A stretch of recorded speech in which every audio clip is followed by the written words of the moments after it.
Greetings from sunny eastern Montana, where I had hoped to record this intro outdoors in the sunshine, but as you can see, it's raining. And it's forecast to rain for the next several days. So, because I'm trying to get this video out this week, here I am recording my intro in the truck while it rains. I guess I'm spoiled by Arizona's sunshine. I am here in Montana visiting family for the next several weeks. But before I left home, I had a very interesting weekend out at my property with some archaeologists who were exploring a big ancient ruin that I own out there. And I want to show you that, kind of what they were doing, as well as kind of what we learned out there. And then also, while I was out there, I fired a couple of pots. And I think there's a very important lesson there about firing pottery outdoors that I want you to see. And so, without any further ado, I take you back to beautiful, sunny southern Arizona last month. Enjoy.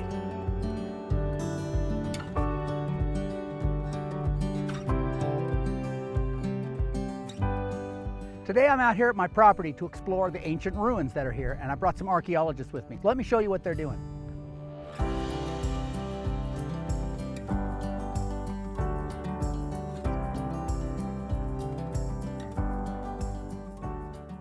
What we're doing is we're tracing out wall alignments, and we're making artifact collections so we can date the various architectural components that make up the ward site. One thing we're trying to do is build a reliable chronology for the Aravaipa Sulphur Springs area, and a couple of the research questions that we're going to be looking at is early Apachean intrusion into southeastern Arizona, and then possible route of the Coronado expedition to Sulphur Springs.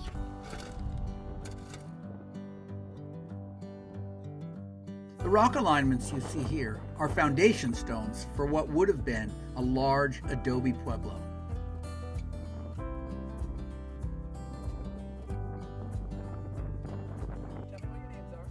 My name is Carson. My name is Kira. All right, Carson and Kira, what have you guys been doing out here? We've been helping What with kind of things are you doing to help? surface collecting. Surface collecting. That's cool. Defining walls Defining walls and structures. and structures.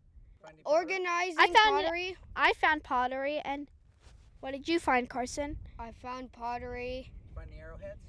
No, but I did find a shell. Oh, that's cool. Yeah, that's a tinkler. Oh. Very nice. Let me see it up close. Are we gonna become very famous? Okay. All right, guys. Well, thanks. You're You're welcome. welcome. You're out here with your dad and your uncle? Yes. Yeah. Very cool. Thanks for coming.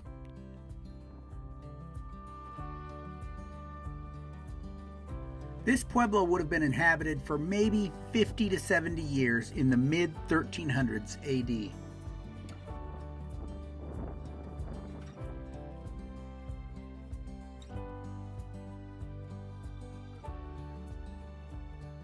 Okay, Joe, what are you doing here? So what we're doing is we're collecting pottery from certain areas that we're defining, and then we're sorting them into different types based on what we're seeing. So these are the decorated pieces of pottery from Area 1. And we're getting a count of the different types. Since different styles come from different time periods, we can get a date range for when this site may have been used, and what cultures may have interacted here and what pottery may have been traveling through here. It's a good day today and not tomorrow. There's no time to borrow today. Well, something's gotta give today. So the way this worked, I brought my camper out to my property and set it up for the weekend. But the archaeologists were only there for one day. They were there on Saturday. I was out there, again, for the whole weekend. And so on Sunday, since I was already out there, I went ahead and fired a couple pots I had lying around that needed firing. And so the first one I fired was this stirrup pot. Now this was a project we made in the Ancient Potters Club a couple months ago. And I'm going to tell you right off the bat, I made a mistake here. And I'm already looking at it. And that is that I fired it upright. I fired it vertical. Now, when you're firing a very tall vessel in a vertical fashion, what happens is as it fires, as the wood all burns down to coals, those coals kind of lie around the base of the pot, kind of covering it up and letting it kind of soak and oxidize, as it should. But the top, because it's so vertical, kind of pokes up above those, ends up being very dark, not as oxidized. You don't burn all that carbon out, and therefore the top will be kind of black and sooty. The bottom is usually fired correctly. So that's what happened here. I don't know why. You know, when you're firing pottery, there are so many things to think about. There's the fuel, there's the weather, you know, there's your timing, you know, there's just a lot on my mind. And it's real easy, at least for me, to miss something really obvious, like the orientation of this pot. As I said, I've got enough experience. I've done this enough times, that is, you know, wrongly fired a pot like this, that I should know better. But again, I was focused on other things and I just missed it. And as this goes on, you can see that as it burns down and I get ready to take it out, you know, the top is sticking out and it is dark. It is quite dark. And so kind of, unfortunately, a wasted opportunity. So I'm going to go ahead and refire this before I go home. I mean, when you misfire a pot, the best thing you can do is just stick it right back in the coals and refire it. You've already got hot coals. You've already preheated it. You know, you're good to go.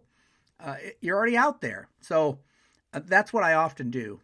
But before I refire the stirrup pot, I'm going to fire this little bowl. Now, the reason I could have fired the stirrup pot and the bowl together, the reason I fired them separately is I wanted to smudge the bowl. I wanted to smudge it really well. That is, to make the inside of the bowl black with carbon. And it's hard to do that, you know, when you've got one pot that's not smudged and another that is. So I did them separately so I could focus on the smudging. And with the little bowl, again, you know, textbook firing went real well. And the results also were really good. The outside came out nice and red with some, you know, usual fire clouds that I would expect. And then the smudging came out pretty good too, all black on the inside. So that was successful. And now I'm going to refire that stirrup pot. And again, a pretty successful firing. Not a lot to say about it. It's not much different from the other two firings, except I do want to show you the results. This is a great example of how refiring can really clean up a pot that came out too dark. And as you can see, I put it right back in right after I fired it. I didn't wait until another day because I was already out there. You know, I had the coals, everything. And, you know, I was able to clean that carbon out. So I just wanted to make sure that you got that lesson, that if your pot comes out dark, sometimes just throw it right back in there, start over right on the spot. This one came out just pristine, really the way I wanted it after the second firing. So great example of that refiring. I hope you enjoyed that. That was a fun weekend out there.